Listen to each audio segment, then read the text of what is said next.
It's the final day for the onX Offroad route to SEMA. And today we are in Payson, Arizona, and we're about to hit Pyeatt Draw.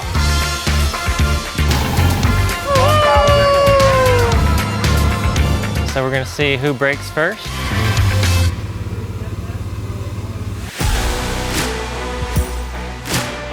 Six contestants have built overland expedition-style vehicles to try to win this year's onX Build Challenge and the $10,000 prize. Our second day of competition took us to Charlotte Gap, where the competitors' overland vehicles were put to the test. Bleepin Jeep won the cooking challenge that will give him advantage on the trail today. So far in our competition, Robbie and Rudy are down 500 votes for not yet competing. Nate is down 350 votes for losing bets on day one. Holly has won 0 votes after losing bets with Paul. Bleepin Jeep is up 600 votes, and Paul from Fab Rats is up 1,750 votes. Our wildcard winner, Kevin Jones, has gained 2,000 additional votes. Today we're hitting Pyeatt Draw, a short 4-mile point-to-point trail where our competitors could possibly win an additional 3,500 votes. So one cool thing that I learned this morning when we got here is I have the opportunity to win about 3,500 votes if everything goes perfect and the stars align and everybody else breaks down. So that trophy over there could still be mine. But one of our competitors was unable to get his build on the trail. Obviously, I'm like crazy disappointed. I drove like 10 hours to get here in the middle of the night, and then just not even being able to run the trail at the end. The deadline for the build kind of creeped up on us, and a lot of things went awry at the last second. With how smooth the build went in the beginning, it really is unfortunate that we didn't have enough time to work it out. So this year we decided to build a 2002 Mini Cooper Model S. That's the supercharged version. And we took that out, gutted it, and we put an OM617 turbo diesel out of an 82 Mercedes. We put it on 1-ton axles. We did coilovers and bypasses front and rear with some crazy custom steering that's really uncommon, and some upper trailing arms, which is also kind of unseen. This isn't the end of the Mini Cooper, and this definitely isn't the end of it wheeling in Arizona. We'll be back, and I really want to hit Pyeatt Draw with it. So we'll go fix the front diff, fix the shock, and we'll come back and we'll dominate the trail. I know we will.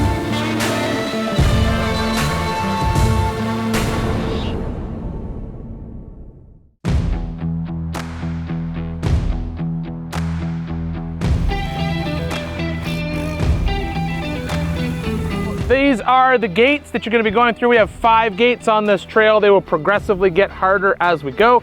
They are 100% optional. You don't have to take them at all, but every gate you go through is worth 500 additional votes.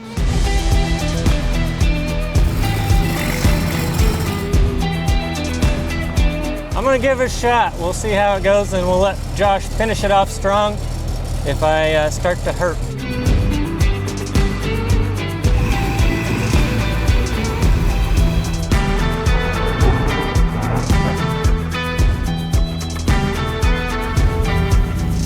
We spent the whole off day fixing everything on here. She's running beautifully, and that was the first like rock crawl that we've done in her, so it feels really, really, really good.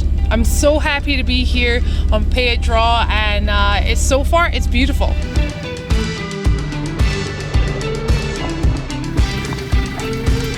There will be moments today where I will opt out due to roll cage, but that was not one of them. I wasn't concerned. If I'm concerned at all, though, I'm not going to take the risk. It's the responsible thing to do.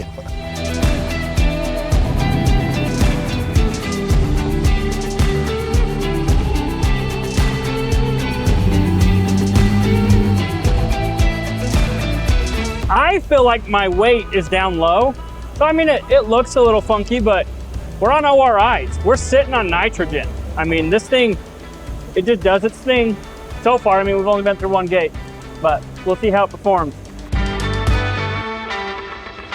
I'm stoked to see what everybody was able to build. I was unfortunate we couldn't get ours done, but you know what? It was great to be out here and just wheel all this stuff. I mean, this trail's been on my bucket list for a long time.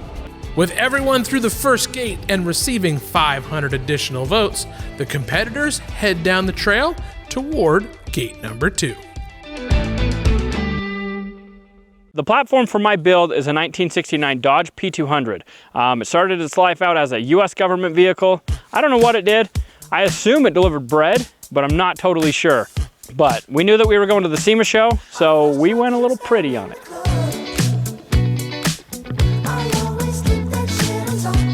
So as you can see behind me, we got somebody inside. So we got done with this at 8:30 last night. We drove 8.5 hours through the night. We got here this morning. Transmission doesn't shift. It's not reading a map sensor. So we got Chad's mobile repair inside the cab, getting the transmission to be happy and getting the map sensor working. So we can take it on the trail today. What we did is we took the body off and we used the original frame and we added to it. It's got Barnes 4-wheel drive custom 4-link in the front, Barnes 4-wheel drive custom 4-link in the rear. It's sitting on 42-inch BFG Red Label stickies, 1-ton axles out of a Ford Super Duty. It's got PSC full hydraulic front steering. We took an LS 5.3 liter out of a 2011 Chevy Tahoe. It's got a 6L80 transmission. It's got a 241C transfer case. We built this front bumper from scratch. We built all the cabinets inside from scratch. We've got a fully flat belly pan on this thing. So in theory, this should be a great rock crawler.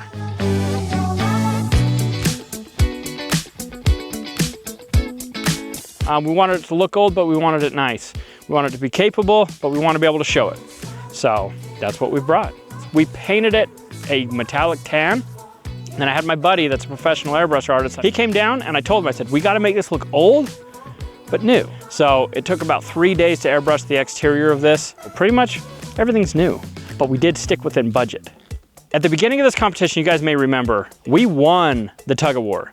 So we did a Barnes 4-wheel drive complete 4-link kit for this, which did not go against our budget. So we have literally about a $10,000 upgrade in here that doesn't have to go against the budget. Our overall dollar amount was about $20,350. Last we checked, before the week of crunch, we were at about $18,000. So I would say it's safe to assume that we are at $20,350 total. Robby Layton, that scoundrel, he went over on budget, I know it. He's hiding money in there. Well, I don't know how far your money goes in Utah, but Robby seems to have really stretched that dollar, or he got a time machine and he time traveled back when you could really get a lot for 20 grand. Robby definitely went over on budget. There's no way that you can build what he's built for 20,000 bucks.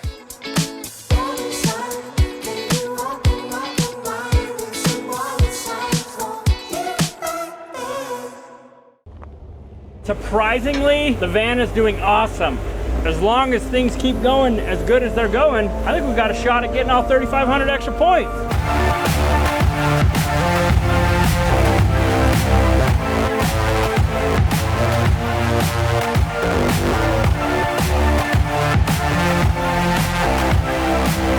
I'm really happy with how the suspension's working on the Bronco. The 3-link I built up front has, knock on wood, been flawless.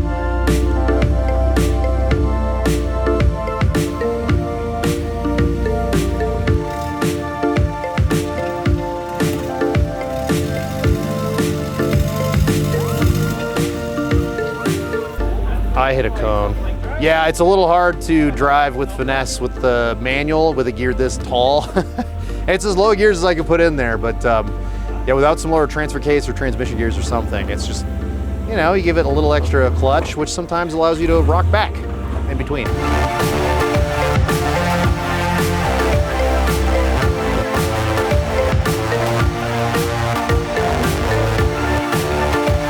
I've never rock crawled it. My miles are on the trailer and driving it up 4.5 miles in first gear. So this is the first time I've been able to kind of feel the weirdness, and we're still getting used to it.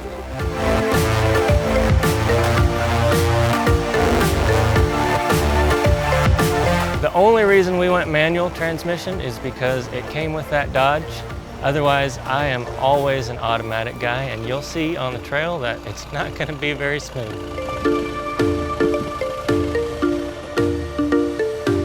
just couldn't get up high enough. If I got any higher to go around that cone, we were going over. Almost went over once when the tire dropped down in a hole, and I panicked and I tried to press the clutch in, press the brake, but when we rolled backwards, which was not good, we should not have done that, but my fault.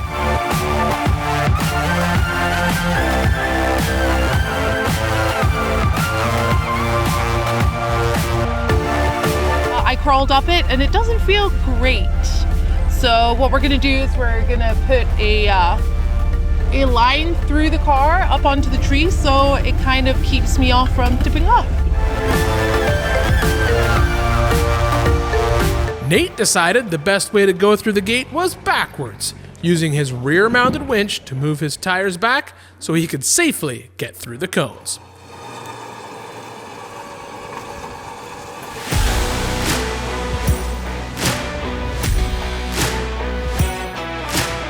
So far, the suspension is working flawlessly on this thing. It rides good, it flexes good, it does everything I've asked it to.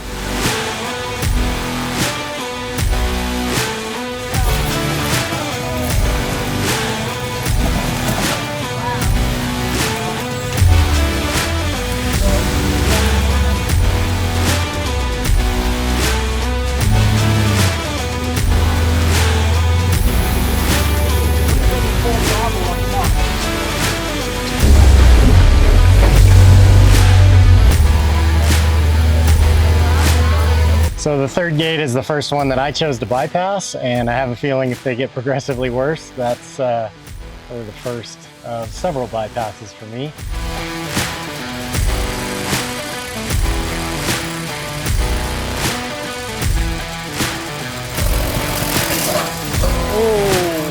Bleepin Jeep separated his front drive shaft again, but after a quick fix, he made it through the gate.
Liberty Sheila has had a few problems along the way, but today she's working perfectly. Actually, I'm really enjoying these trails here in Arizona. I've not really wheeled much in Arizona before.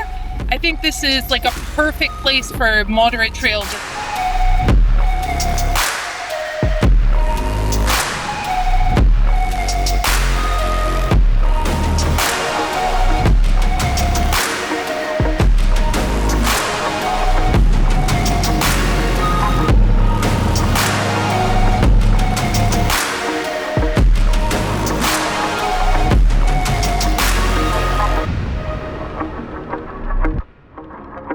We were going up about a 6-foot wall and my 4-wheel drive popped out. So I knew at that moment I was gonna have some rash, but you know what? It just shows that we use this thing and it adds character.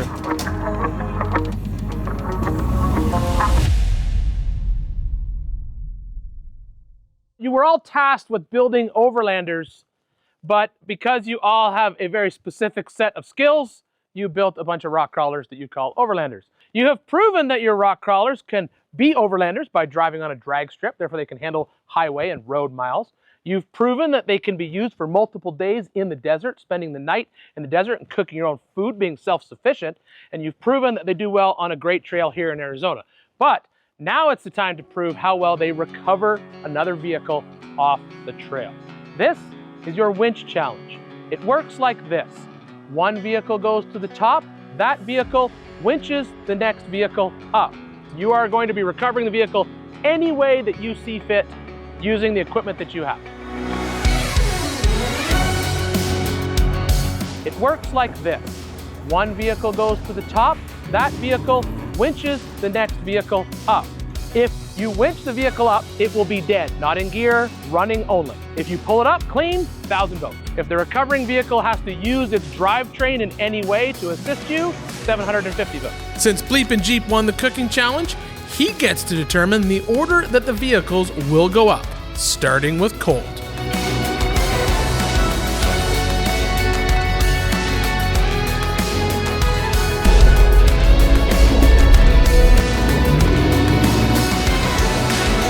Well, that was sweet. I have always wanted to drive that, so that is one notch on the belt. Colt will pull Paul from Fab Rats next.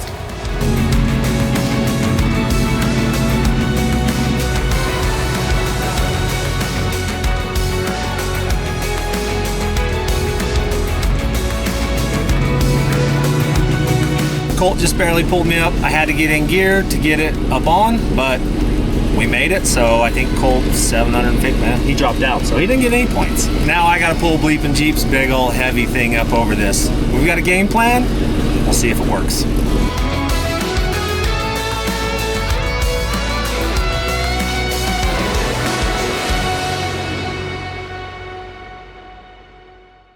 We brought a 59 Willys wagon. It's sitting on a 2011 Ford chassis, Chevy powered. It's pretty reliable. We wanted this thing to be diesel powered. That was the goal, but we had a budget that we had to stick in. We couldn't make it diesel powered and get everything else we wanted and keep it under our budget. So it's got a good old LS power plant in it. The suspension under this thing, we used the Ford pattern. We just put some link arms under the front, some radius arms, and then we built airbag system in the back.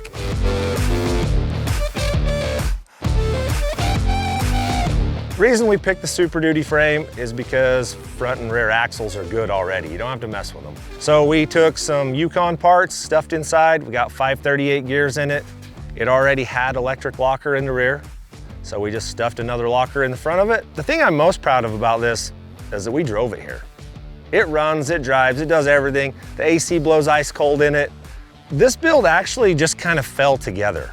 I mean, things just worked out on it really well. We bought the important stuff and everything else we built or repurposed junk that was in the shop. We would have loved to have made this thing really nice and painted up, but in the end we figured function was more important than what it looked like. So that's where we're at. I'm really not super concerned about things breaking on it. We brought one U-joint with us and some cooking stuff. That's pretty much what we have. I'm more worried about eating than I am working on stuff. We built this thing with our viewers in mind.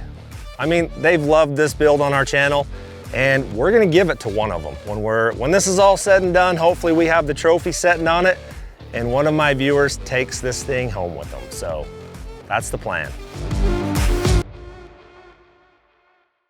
On the drive out, we actually unloaded it off the trailer to weigh it on the cat scales. 7,300 pounds. It's heavy. I actually kind of thought we might lose that cooking challenge, so I planned on this. I do this all the time, so really this is just another day at the office for me. We're gonna run this 4 times, so we're gonna 4 times my 12,000 pound winch, tug it right up over. We may put one loop to the top of that tree, lift it up the ledge, and then forward.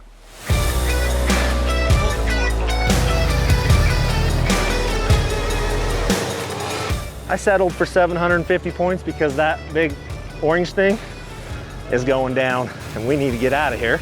So I think we could have managed. I think we could have got it. But risk versus reward wasn't there.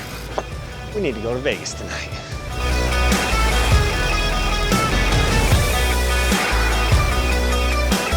Since Paul had Bleepin Jeep put his vehicle in gear to get up the obstacle, Paul gets 750 additional votes. Now, it's Bleepin Jeep's turn to pull up Holly. We've never used the boom, but I think now is the perfect time. We've got height and we need to gain a lot of height, so that's what we're gonna do. Hook her to the boom, hopefully she'll come right up.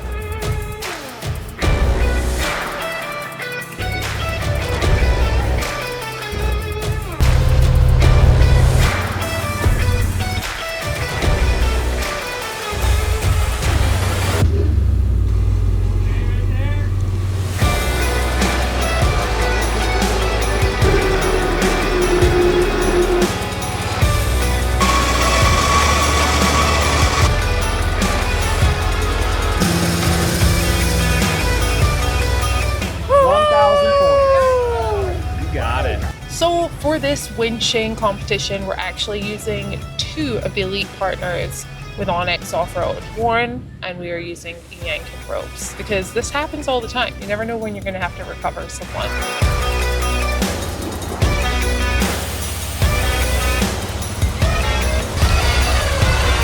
So Holly winched Robbie up the ledge, but they agreed from the very beginning to let Robbie drop it into gear to drive up. So that gets Holly 750 additional votes. Nate opted out of this part of the competition, so our final recovery is Robbie pulling up our wild card, Kevin.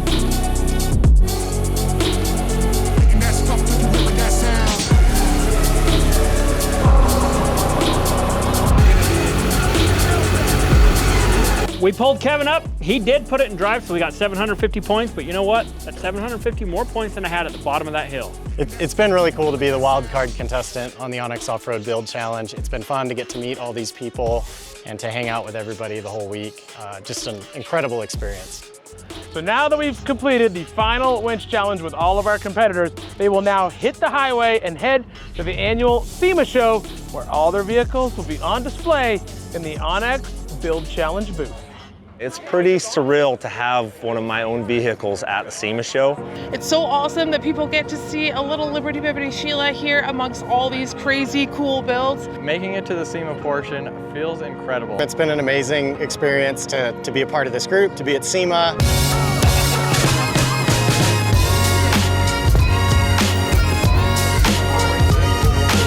All right, everybody, here we are. We're at the 2024 SEMA show. You guys have all completed the onX Offroad route to SEMA. We have calculated all the votes that have been cast on the website. We've added up all the votes that you guys earned during the challenges, and we now have a winner of the onX Offroad Build Challenge. And the winner is none other than Fab Rat. Thank all of you guys. This wouldn't have happened without you guys going on every day, voting for us. We made a cool rig, but without people voting for us, it didn't matter how cool our rig was and how good it was. So thank you guys a ton. I can't even tell you how much it means to us to actually have won this challenge. We got tons of hard work and sweat and lots of hours into this, but it's all worth it right now. So pretty cool, thank you. So you guys have seen I went up against Paul a number of times during the challenge off-road. And honestly, I think that's why Paul won. He stole all of my points. I'm just saying. Paul just won. I assume we got second place, I don't know. But second place is the first loser. Super bummed, but Paul did a great job. I'm happy for him. And we're happy with what we built. Kudos to Paul and Chad for making that happen and winning the competition. I'm a little shocked about how the turnout came, like who won. Paul won, I guess, something like that. They're still recounting the votes. I think that's what we're up to. But in all seriousness, Paul did a fantastic job. It sounds like his trip went smooth. His build was on crunch time, just like all of ours. And in the end, he deserved it.